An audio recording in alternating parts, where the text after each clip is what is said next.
చాలామందికి పెళ్ళిలో మారు పేరుతోటి బలం చూస్తారు కదా. అంటే వరుడు పేరు మారువరు, వధువు పేరు మారుస్తారు. ఎందుకంటే ఈమె ఈ గోత్రం నుంచి ఈ గోత్రంకి వస్తుంది కాబట్టి ఆ పేరును మార్చుకొని యోగం కలుపుకునేటటువంటి ప్రక్రియ మనకు పంచాంగరీత్యా పెద్దలు సిద్ధాంతులు ఇచ్చినటువంటి సవరణ.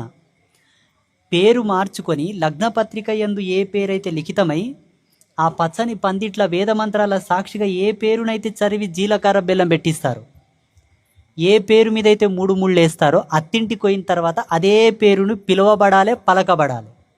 ఈ పుట్టింటి పేరుకు బలం లేదనే కదా ఈ పేరు కలిపింది. ఇంకా మళ్ళీ ఎందుకు పిలుస్తావు? నీవు అన్నట్లా చాలా మందికి షోక్ ఉంటుంది.